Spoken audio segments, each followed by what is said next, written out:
Ricardo, a 28-year-old with tired eyes and the worn cap of a well-known delivery company, was parked on a busy street in Los Angeles. The afternoon sun beat down on the asphalt, and the smell of street food mixed with car exhaust. He was waiting for his next order, his mind fixed on the day's quota to pay the rent for his small apartment in Hollywood. His phone screen lit up, and a new order appeared: priority delivery to Sky Tower, 1000, Wilshire Boulevard. A chill ran down his spine. It wasn't the order itself, but something in the image of the skyscraper that accompanied the notification. Suddenly, the city noise faded, and the colors lost their vibrancy. The phone screen flickered, not with a defect, but with a distortion that seemed to come from within. In a blink of an eye, Ricardo wasn't on the sidewalk anymore. He was inside, in the lobby of the Sky Tower, a luxurious place, but now strangely dark. The sound of cracking dominated everything, and the floor began to tremble. Large pieces of concrete fell from the ceiling, and the structure groaned. He saw people running, in a panic, and the image of a massive pillar breaking loose, coming towards him, filled his vision. A silent scream tore through his throat as the world around him crumbled, and the impact was a chilling void. Ricardo awoke abruptly, gasping, back on the sweaty sidewalk of Los Angeles. Sweat ran down his forehead, and his cap was askew. His phone still glowed with the order notification for the Sky Tower. His fingers trembled as he tried to decline. Motorcycle problems, he typed hurriedly, but the message failed. He tried to lose the order, turning the app off and on. Nothing. With each attempt, the urgency increased, and the app's insistence directed him to the fateful address. A dark premonition enveloped him, a sense of inevitability. He looked up at the sky, where the Sky Tower would stand, and a shiver went up his spine. What the hell had just happened? A cold sweat still ran down Ricardo's neck as he followed the GPS instructions. Every turn, every traffic light, seemed like a step closer to the abyss his premonition had drawn. He tried desperately to find excuses to abort the mission. He thought about faking a flat tire, running out of gas, but the relentless pressure of the daily quota, as inexorable as gravity, propelled him forward. The app, with its robotic, insistent voice, repeated the address: arriving at your destination, Sky Tower. When he finally stopped in front of the imposing glass and steel skyscraper, Ricardo's heart pounded like a war drum. It was identical to the one in his vision. He dismounted his motorcycle with shaky legs, the food bag heavy in his trembling hands. The lobby was as luxurious as in his premonition, the scent of marble and disinfectant lingering in the air. Delivery for apartment 34B, the receptionist said with a polite smile. In the elevator, alone, Ricardo felt the ground tremble. It wasn't an elevator tremor. It was something deeper, guttural. The lights flickered. A warning sounded on the building's intercom, but it was unintelligible, just distorted static. He pressed the ground floor button frantically, the food bag falling to the floor. The elevator door opened on the second floor, revealing indescribable chaos. Cracked hallways, dust suspended in the air, and distant screams. He ran. He ran without thinking, down the emergency stairs, bumping into others who were also fleeing the hell that was unfolding. Among the terrified crowd, he spotted some faces that stood out: a young redhead executive, Sarah, with a laptop in her hand, a burly security guard, Marcus, who was guiding an elderly lady, and a man in a maintenance uniform, David, who seemed to know the way. They escaped the building together, the sound of the collapse growing terrifyingly loud behind them, until, finally, the structure gave way with a deafening roar. Outside, the scene was one of pure horror. The Sky Tower, once a symbol of modernity, was now a pile of rubble and smoke. Sirens began to wail, and the media quickly arrived. In the following days, news reports showed aerial images of the disaster, stories about the hundreds of victims, and interviews with the few survivors. Ricardo, Sarah, Marcus, David, and the elderly lady, whose name was Eleanor, were interviewed extensively. They recounted the tremor, the scramble, the smoke. Ricardo listened to the details of the accident, the reports of structural failures, and a chill ran through him. Everything, absolutely everything, matched his premonition. He began to feel paranoid. What had happened? Why had he had that vision? He looked at the people around him with suspicion, wondering if death, somehow, had cheated him and was just waiting for the right moment to collect its debt. Every step, every shadow, seemed like an omen. Something was terribly wrong. That nightmare, the vision of his own death, didn't seem to have ended. Days turned into weeks, and the image of the Sky Tower's collapse remained vivid in Ricardo's mind. He tried to resume his routine, but paranoia was a constant shadow. His fellow delivery drivers noticed his distant gaze, his nervousness. One morning, as Ricardo tried to ignore the flashes of the premonition in his mind, the news broke. Marcus, the security guard he had seen in the Sky Tower lobby, had died. Not in a hospital, not from injuries sustained in the collapse. Marcus had passed away in a bizarre accident. He was fixing his fence at his suburban Long Beach home when a newly acquired robotic lawnmower malfunctioned. The power cord, loose and wet from a sudden rain, fell into a puddle, electrocuting him instantly. A subsequent lightning strike hit a nearby tree, which fell onto the house's roof, causing a fire. The tragedy was such an improbable sequence of events that it bordered on the surreal. Ricardo felt a lump in his throat. It wasn't just a fatality. It was strikingly similar to the sequence of misfortunes he had foreseen. He recalled the horror in his eyes when the pillar collapsed in his premonition, and the shock when the actual building crumbled. He shared his concerns with Sarah, the redhead executive, who was also in shock. "Did you see the news about Marcus?" she asked, her voice choked. It's unbelievable. How could something like that happen?" Ricardo, however, didn't find it unbelievable. He began to notice a pattern. Death, he thought, had been robbed of its victims at the Sky Tower, and now it was collecting. He couldn't shake the feeling that he was right. He shared his concerns with Sarah. "It's not an accident, Sarah," he whispered into the phone. "It's like death is hunting us. It wants what's owed to it." Sarah, however, remained skeptical. "Ricardo, please. We're all traumatized. Marcus was a horrible fatality, but it's not a conspiracy. It's not a horror movie." Sarah's skepticism frustrated him, but Ricardo was convinced. Death had come for Marcus. Who would be next?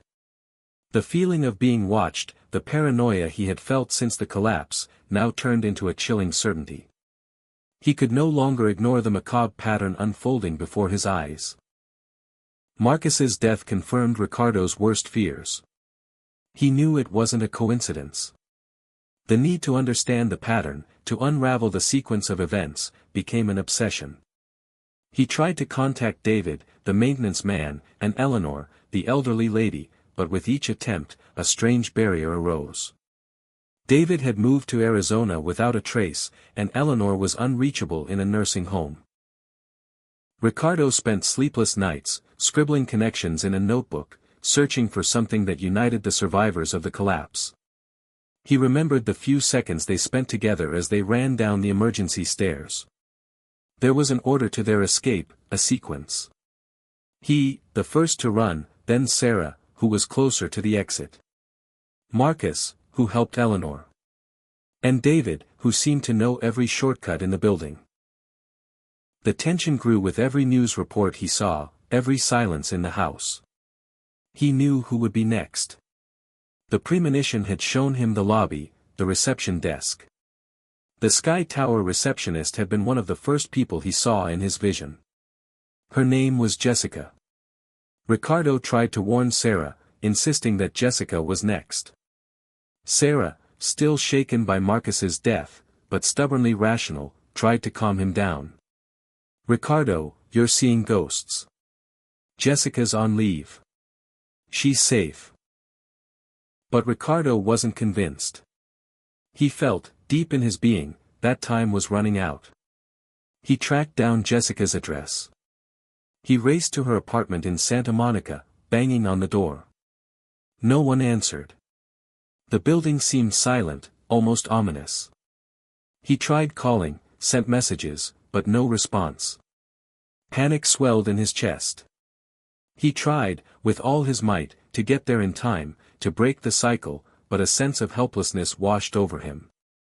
The next day, the news hit him like a punch to the gut. Jessica, the Sky Tower receptionist, had died. Her car, inexplicably, skidded on a dry patch of road on the Pacific Coast Highway, colliding with a garbage truck. The details were vague, but the bizarre and tragic nature of her death screamed to Ricardo, death had collected another debt. He tried to warn, he tried to save, but he failed. He began to understand that death could not be easily cheated. It was patient, relentless, and followed its own macabre script. Jessica's death solidified Ricardo's conviction. He and Sarah, the last two survivors who remained in contact, had to act. The investigation became a desperate race against time.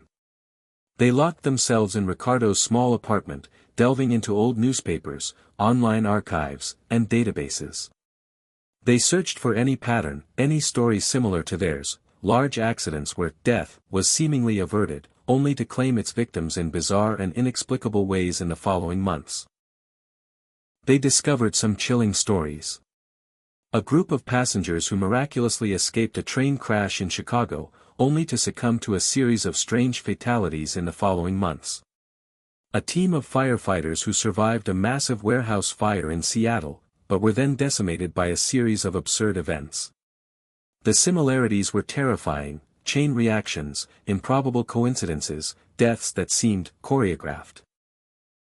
"It's like there's a list," Sarah whispered, her eyes wide, skepticism slowly disintegrating before the mountain of evidence.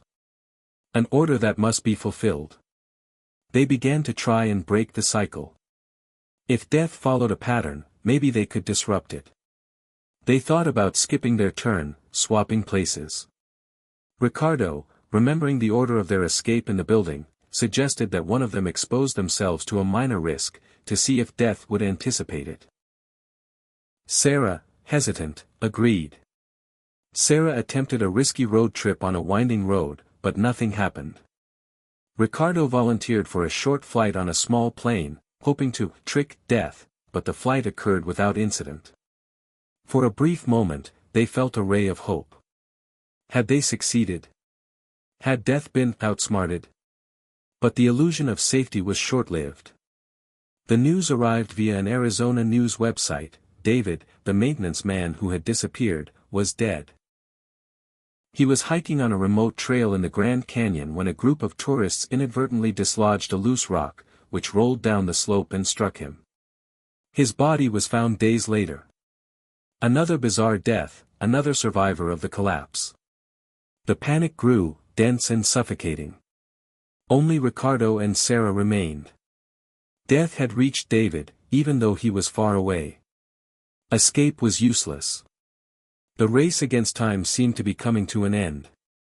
Despair enveloped them. David, who had hidden himself in the middle of the desert, had been found by death. The list was shrinking, and now only Ricardo and Sarah remained. Fear was palpable, but a somber determination also took hold of them. If death was pursuing them, they would fight to their last breath. They concocted a final, desperate and audacious plan. If death was tracking them through their connection to the collapse, perhaps they could break that connection.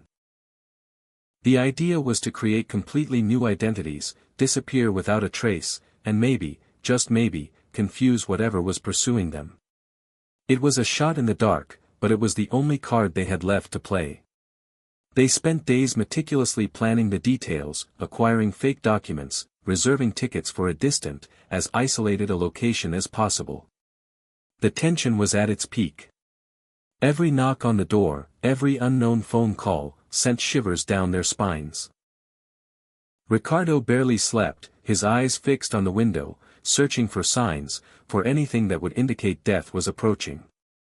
Sarah, meanwhile, was pale and nervous, but maintained a facade of strength. On the day of their escape, they met at a small, discreet airport, in an isolated corner of the San Gabriel Valley. With pounding hearts, they boarded the flight for a small island in the Pacific. During the journey, with every turbulence, every strange sound, panic threatened to consume them. But the plane landed. They reached their destination. They spent the first few weeks on the island on high alert, expecting the worst. But days turned into months. There was no news, no strange accidents, no bizarre events. The sun shone, the sea was blue, and life seemed to have returned to a strange normalcy. They began to breathe easier, to laugh again. The false sense of security, like a balm, began to heal the wounds of paranoia. It seemed that, finally, they had managed to break the cycle. Ricardo, the last survivor, felt he had won. For now. Months passed on the paradisiacal island. Ricardo had found a simple job, delivering supplies by boat to neighboring islands, ironically still working in deliveries. Sarah opened a small craft shop. They laughed, told stories, and almost never spoke about the Sky Tower. Death's shadow seemed to have dissipated, replaced by the sun and the sea breeze. One afternoon, as Ricardo maneuvered his small boat through a narrow channel between two islands, a subtle sequence of coincidences began. The boat's radio, which had been silent for weeks, suddenly crackled, tuning into a local news station that spoke about a structural incident in a distant city. A fishing boat, apparently aimless, began to drift dangerously close to his path, and Ricardo had to swerve sharply. A seagull, which he had never seen so close, landed on the mast and watched him with a single eye. He felt a shiver. A distant memory of the premonition in the Sky Tower lobby. The feeling that something was watching him returned, stronger than ever. The wristwatch he wore, a gift from Sarah, stopped. The silence was deafening, broken only by the boat's engine. He looked ahead. The channel narrowed even further, and the tide was rapidly receding, revealing submerged rocks. Ricardo accelerated, trying to pass before he got stuck. Suddenly, a crack. It didn't come from the boat, but from inside the water. The boat trembled, and he felt a familiar vibration, a tremor he knew from his premonition. He looked down and saw, through the clear water, a tiny fissure forming in the hull. Water began to gush in. He tried to contain it, but it was useless. The boat began to sink, slowly, but relentlessly. The small engine sputtered, failed, and fell silent. A muffled scream escaped his lips as the icy water rose up his legs, then to his waist. He tried to swim, but his clothes weighed him down, and a sudden current pulled him under. The air in his lungs ran out. Darkness enveloped him. And silence took over the environment. Death won. Fate, patient and cruel, finally completed its cycle.